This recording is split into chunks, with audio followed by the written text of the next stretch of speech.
বিসমিল্লাহির রহমানির রহিম। সম্মানিত বন্ধুগণ, আজ বর্তমান পৃথিবীতে অমুসলিমরাই সারা পৃথিবী শাসন করছে এবং মুসলমানেরাই নির্যাতিত হচ্ছে, মুসলমানেরাই মার খাচ্ছে।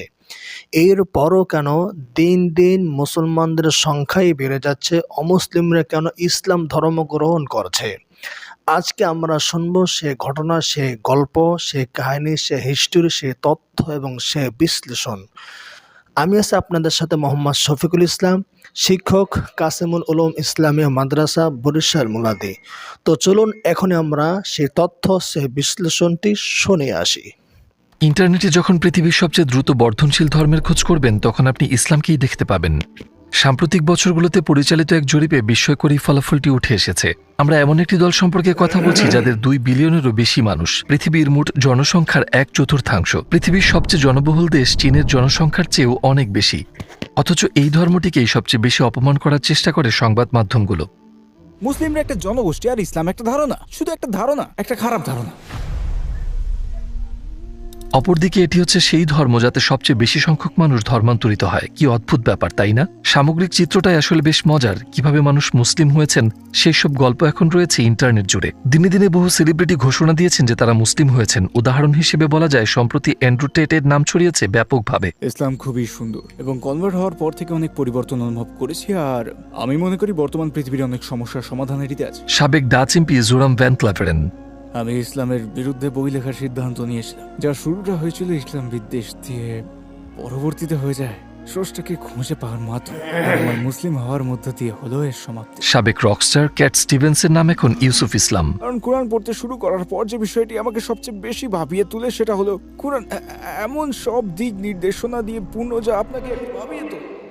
আমরা দেখতে পাচ্ছি প্রতি বছরই অমুসলিম দেশগুলোতে মুসলিম জনগোষ্ঠীর সংখ্যা বেড়েই চলেছে হাজারে হাজারে। 50 বছর পরে কি ঘটবে তা অনুমান করাও এখন অসম্ভব। ব্যাপারটা সত্যি অকল্পনীয়। ইসলামের ব্যাপারে মানুষের এত আগ্রহের কারণটা আসলে কি? তারা কি এমন দেখছে যাতে অনেকেই মুসলিম হয়ে যাচ্ছে? ইসলামের প্রতি বিরূপ মনোভাব, শত্রুভাবাপন্ন হওয়া সত্ত্বেও আমরা এর 4টি গুরুত্বপূর্ণ কারণ খুঁজে পেয়েছি, যেগুলো মানুষের মুসলিম হওয়ার সিদ্ধান্ত গ্রহণের ক্ষেত্রে প্রভাব ফেলে। আসুন তবে জেনে নেওয়া যাক কারণগুলো। ফ্যাক্টর 1। আমরা ইতিপূর্বে বলেছি যে ইসলাম হচ্ছে এমন একটি ধর্ম যা নিয়ে মিডিয়া সবসময় অপমান আর অবমূল্যায়নের সোচ্চার থাকে। ইসলামের এত অপবাদ সত্ত্বেও মুসলিমদের ইসলাম ধর্মে ধর্মান্তরিত হওয়ার প্রধান কারণটা হচ্ছে এই মানুষগুলো তাদের রেফারেন্স হিসেবে ব্যবহার করে কোরআন, আমাদের নবীকে, মিডিয়াকে কিংবা সেসব মুসলিমকে নয় যাদের কার্যকলাপ ইসলামের সঙ্গে সামঞ্জস্যপূর্ণ নয়। তারা সরাসরি খতিয়ে দেখেছে কোরআনের সেই প্রথম ছাত্রটির জীবনকে। তারা জেনেছে সেই মানুষটি সম্পর্কে যিনি ইসলামের বিধান পালন করেছেন সর্বোত্তম রূপে, আমাদের নবীকে। তাকে আবিষ্কার করেন এমন একজন মানুষ হিসেবে যিনি ছিলেন অত্যন্ত বিশ্বস্ত। তার শত্রুদের কাছেও জন্ম থেকেই তিনি ছিলেন তাদের সাথে, এবং তিনি পরিচিতি পেয়েছিলেন তার বিশ্বস্ততার জন্য,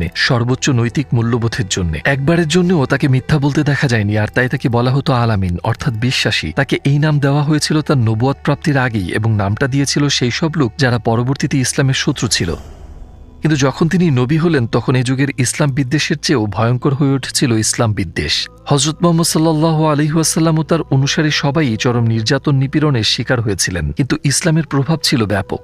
সকল নিপীড়ন আর বাধা বিপত্তি সৃষ্টির প্রচেষ্টা সত্ত্বেও ইসলাম গ্রহণকারী মানুষের সংখ্যা কমেনি, বরং বেড়েছিল। যারা তার জীবন সম্পর্কে পড়াশোনা করেছেন তারা এটা জানেন। তারা সকল প্রকার কৌশল অবলম্বন করেছিল তাকে নিরস্ত করার, তাকে এই ধর্মপ্রচার বন্ধ করতে বাধ্য করার। তারা তাকে মক্কার সবচেয়ে ধনী ব্যক্তি বানিয়ে দেওয়ার, মক্কার সমাজের নেতা বানানোর এবং সেরা সুন্দরী নারীদের বিয়ে দেওয়ার প্রস্তাব দেয় যেন তার ধর্মপ্রচার বন্ধ করেন। তিনি তাদের সমস্ত প্রস্তাব প্রত্যাখ্যান করেছিলেন এই বলে, যা পরবর্তীতে ইতিহাস হয়ে গেছে, তারা যদি আমার ডান হাতে সূর্য আর বাম হাতে চাঁদ এনে দেয় তবু আমি এই ধর্ম ত্যাগ করব না, এর প্রচার বন্ধ করব না। হয় আল্লাহ এই ধর্মের শ্রেষ্ঠত্ব প্রতিষ্ঠা করবেন, নয়তো আমি এর জন্য আমার জীবন উৎসর্গ করব। এই মিশনে তার কোনো আর্থিক অর্জন ছিল না, বরং তিনি তার সমস্ত সম্পত্তি ব্যয় করেছিলেন এই উদ্দেশ্যে, এবং তিনি বাকি জীবন কাটিয়েছিলেন দারিদ্র্যের মধ্যে। তারা মাঝে মাঝে চেষ্টা করে তাকে মিথ্যাবাদী, জাদুকর, প্রতারক, স্বার্থান্বেষী ইত্যাদি অবজ্ঞাসূচক উপনাম দেওয়ার, যাতে মানুষ তাকে বিশ্বাস না করে। কিন্তু তাতে কোনো কাজ হয়নি, কারণ তার জীবনাচরণই ছিল এমন, ওরকম মানুষ তিনি হতেই পারেন না। শুরুর বছরগুলোতে তাকে এবং তার অনুসারীদের 3 বছরের জন্য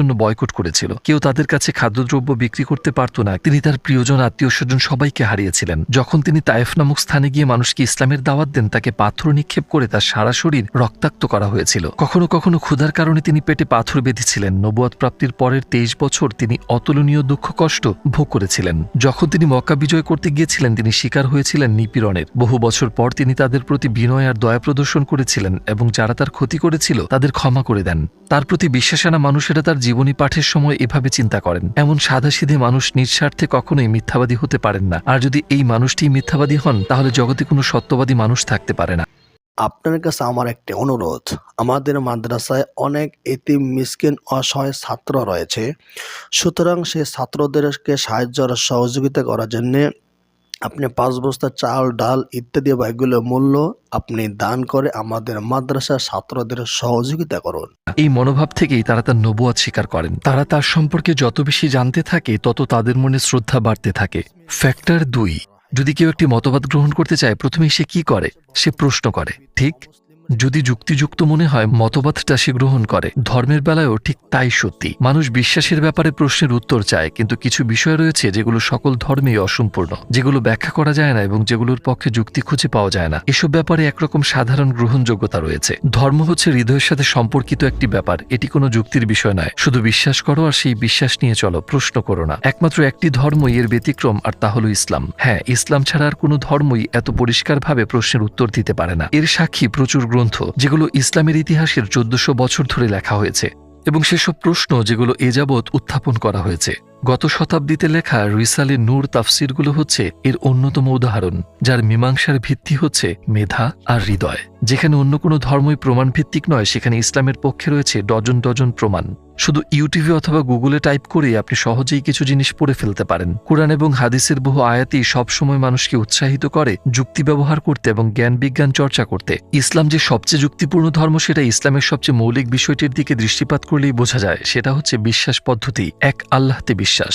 ইসলাম হচ্ছে এমন একটি ধর্ম যাতে রয়েছে সৃষ্টিকর্তা সম্পর্কে সবচেয়ে পরিষ্কার ব্যাখ্যা। অন্য কোনো ধর্মীয় বিশ্বাসী সৃষ্টিকর্তার বৈশিষ্ট্যসমূহ সম্পূর্ণরূপে উল্লেখ করে না। ইসলামে সেখানে তার গুণাবলী উল্লেখের পাশাপাশি বিশ্বজগতে তার সৃষ্টি সম্পর্কে বিস্তারিতভাবে বলা হয়েছে।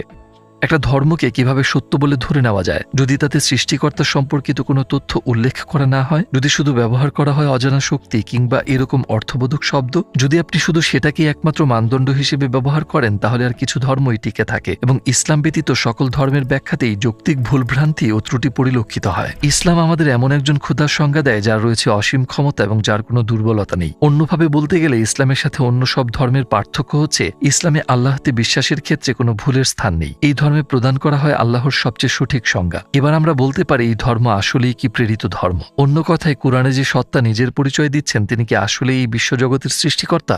ফ্যাক্টর 3, আর একটা গুরুত্বপূর্ণ কারণ হচ্ছে 1400 বছর আগে ইসলাম যেসব সমস্যার পূর্ণাঙ্গ সমাধান এনেছিল তা আজও বিদ্যমান। আমরা 3টি মৌলিক উদাহরণ দিই।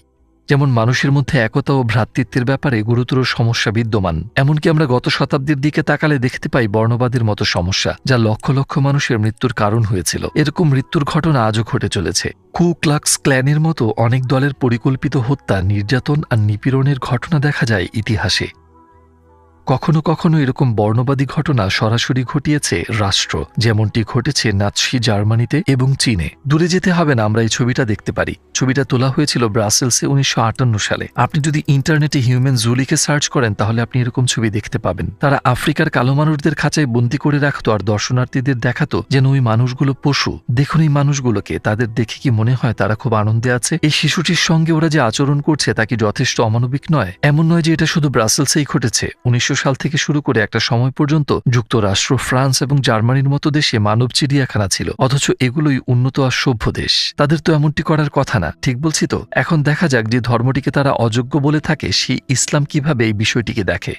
হে মানব জাতি, আমি তোমাদেরকে এক পুরুষ ও এক নারী থেকে সৃষ্টি করেছি এবং তোমাদেরকে বিভিন্ন জাতি ও গোষ্ঠীতে বিভক্ত করেছি যাতে তোমরা পরস্পর পরিচিত হতে পারো। নিশ্চয়ই তোমাদের মধ্যে আল্লাহর নিকট সেই লোকই অধিক সম্মানিত যে লোক অধিক মুত্তাকি, এবং নিশ্চয়ই আল্লাহ সর্বজ্ঞ। কোরআনে বলা হয়েছে যে বহু সংখ্যক জাতি সৃষ্টি করা হয়েছে যাতে তারা একে অপরকে জানতে পারে, এক জাতির উপর অন্য জাতির নিপীড়নের জন্য নয়। ওই ব্যক্তি আমাদের দলভুক্ত নয় যে আসাবিয়ার দিকে মানুষকে আহ্বান করে বা আসাবিয়ার কারণে লড়াই করে কিংবা আসাবিয়ার কারণে মৃত্যুবরণ করে। আমরা কথা বলছি সেই ধর্ম সম্পর্কে যাতে এমনটি বলা হয়েছে। এটি এমন একটি ধর্ম যেখানে এক জাতির উপর অন্য জাতিকে কর্তৃত্ব দেওয়া হয়নি, অথচ ইতিহাসে এই ভুলটাই ঘটতে দেখা গেছে বিশ্বজুড়ে। প্রতি বছর হজের সময় সকল জাতি, বর্ণ ও ভাষার মানুষ একই রকম পোশাক পরে পাশাপাশি অবস্থান করে প্রার্থনা করে। তাদের মধ্যে কোনো শ্রেষ্ঠত্বের বোধ কিংবা ধন সম্পত্তির গর্বের চিহ্ন থাকে না। ইসলাম 1400 বছর আগের এমন একটি দর্শন তুলে ধরে যেটি এখনকার সভ্যতাতেও নেই। ইসলাম যে বড় বড় সমস্যাগুলোর সমাধান এনেছে সেগুলোর মধ্যে রয়েছে ক্ষুধা আর দারিদ্রতার সমাধান। সমাধানের পাশাপাশি ইসলাম মানুষকে আদেশ দেয় সেসব সমাধান মেনে চলতে। ইসলাম ধনী গরিবের মধ্যে সেতুবন্ধন রচনা করেছে আর তার নাম দিয়েছে জাকাত। ধনী বিবেচনার ক্ষেত্রে ইসলাম কিছু নিয়ম নির্ধারণ করে দিয়েছে। যে ব্যক্তির ওই সীমার চেয়ে বেশি সম্পত্তি রয়েছে তাকে তার সম্পত্তির 40 ভাগের 1 ভাগ অর্থাৎ 2.5% দরিদ্রদের মাঝে বিলিয়ে দিতে হবে, তার যত সম্পত্তিই থাকুক না কেন। এতে একদিকে যেমন দরিদ্রদের অভাব মিটে যায়, অন্যদিকে তেমনি ভ্রাতৃত্বের বন্ধন দৃঢ় হয়।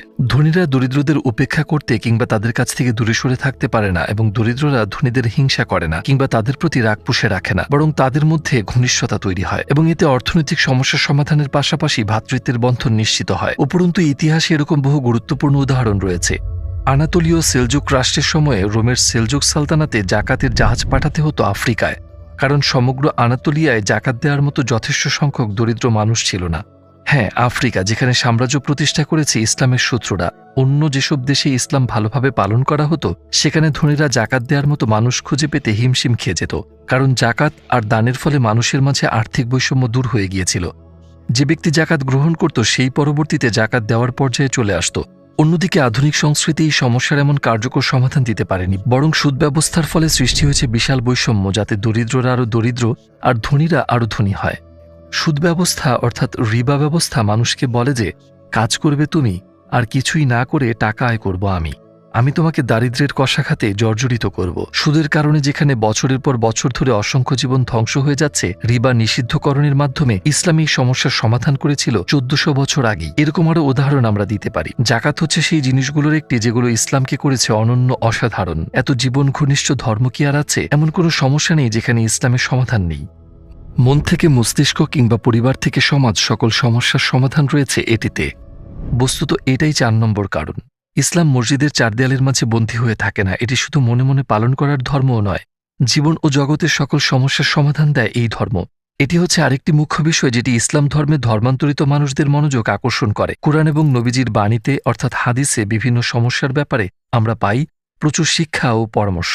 অধিকন্তু সময়ের সাথে সাথে বাতিল কিংবা পুরাতন হয়ে যাওয়ার মতো সাধারণ পরামর্শ এগুলো নয়। এইসব পরামর্শের প্রাসঙ্গিকতা ও প্রয়োজনীয়তা রয়ে গেছে 1400 বছর ধরেই। নবীজি আসসালাতু আসসালাম শুধু এগুলো বলেননি, বরং তিনি নিজে এগুলো পালন করে উদাহরণ রেখে গেছেন। কি কি ব্যাপারে তিনি শিক্ষা দিয়েছেন আমরা কি কিছু উদাহরণ দেখব? প্রার্থনা বা ইবাদতের বিষয় ছাড়া সকল আইনগত বিষয়, রাষ্ট্র পরিচালনার জন্য খুঁটিনাটি বিষয়, জ্ঞানার্জন, বিজ্ঞান এবং প্রযুক্তির ব্যবহার, ব্যবসা বাণিজ্য, অর্থনীতি, রাষ্ট্র প্রশাসন ও কূটনীতি, মানুষের সাথে যোগাযোগ, আতিথেয়তা, ভালো প্রতিবেশী হওয়া, বন্ধুত্ব, আত্মীয় স্বজনদের দেখাশোনা করা, বিবাহ এবং পারিবারিক বিষয়, সন্তান লালন পালন, এতিমদের সুরক্ষা ও যত্ন, দরিদ্র ও অভাবগ্রস্তদের সহায়তা, রোগীদের যত্ন নেওয়া এবং তাদের প্রেরণা যোগানোর উপায়, মুখের কথার কারণে সৃষ্টি হওয়া সকল সমস্যার সমাধান, নেতৃত্ব ও দলগত কাজ, পরিচ্ছন্নতা এবং সে সম্পর্কিত খুঁটিনাটি বিষয়, আধ্যাত্মিক শিক্ষা দীক্ষা এবং পরিপক্কতা, ইতিহাস, একই সাথে ভবিষ্যতের ব্যাপারে যে বার্তা দেয়া হয়েছিল তা সত্যি হয়েছে। আমরা অন্যান্য বিষয়ের তালিকা তৈরি করতে পারি। আপনি কি জানেন আর একটা মজার ব্যাপার কি? আমরা যে সময়টা সম্পর্কে কথা বলছি সেটা হচ্ছে 6ষ্ঠ শতাব্দী, আর এত সব কাজ করেছেন শুধু একজন মানুষ, এবং সেই মানুষটা কখনো লেখাপড়াই শেখেননি, যেমনটা সাক্ষ্য দিয়েছে তার বন্ধুরা এবং শত্রুরাও।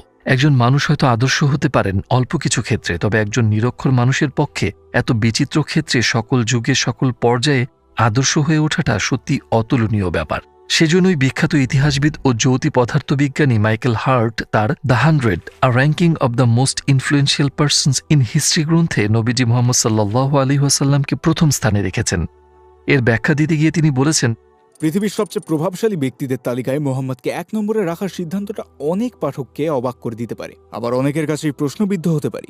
কিন্তু ইতিহাসে তিনি একমাত্র ব্যক্তি যিনি ধর্ম ও সংসার উভয় জীবনেই সবচেয়ে সফল ছিলেন। যারা মুসলিম হচ্ছেন তারা নবীজির জীবন সম্পর্কে জানার সময় এই জিনিসটাই লক্ষ্য করেন। তারা লক্ষ্য করেন এমন একটি ধর্মকে যার বিস্তার জীবনের প্রতিটি ক্ষেত্রে কেবল মনে মনে লালন করার এবং মসজিদে সীমাবদ্ধ রাখার ধর্ম এটি নয়, এবং এই ধর্মের সার্বজনীনতা দেখিয়েছে 1400 বছর ধরে নতুনত্ব বজায় রাখার মাধ্যমে। এই ব্যাপারটা যারা লক্ষ্য করেছেন তাদের একজন হচ্ছেন সাবেক ডাচ এমপি জোরাম ভ্যান ক্লেভেরেন, যার সাক্ষাৎকার আমরা নিয়েছি। তিনি একটি ইসলাম বিরোধী বই লিখতে চেয়েছিলেন, কারণ তিনি ইসলামকে সেভাবেই জানতেন যেভাবে ইসলামকে উপস্থাপন করে মিডিয়াগুলো। যখন তিনি ইসলামের ব্যাপারে গবেষণা করলেন তিনি আসল ব্যাপার বুঝতে শুরু করলেন। যেমন আমরা যে 4টি বিষয় নিয়ে কথা বলেছি, ফলে ইসলাম বিরোধী উদ্দেশ্য নিয়ে তার যে যাত্রা শুরু হয়েছিল তার সমাপ্তি ঘটে নিজে মুসলিম হওয়ার মাধ্যমে। কেন মানুষ মুসলিম হয় সে প্রশ্নের সংক্ষিপ্ত উত্তর এটাই: মানুষ যতই গবেষণা অব্যাহত রাখবে, নবীজির জীবন সম্পর্কে অধ্যয়ন করবে এবং লক্ষ্য করবে তিনি মানুষের জন্য কি এনেছিলেন, ইসলাম ধর্মে ধর্মান্তরিত মানুষের সংখ্যা ততই বাড়বে। যেমনটা ইসলামের একজন মহান মনীষী বলেছিলেন, আশাবাদী হও, ভবিষ্যতের বিপ্লবগুলোর মধ্যে সবচেয়ে উচ্চ ও সুললিত শব্দ হবে ইসলামের শব্দ।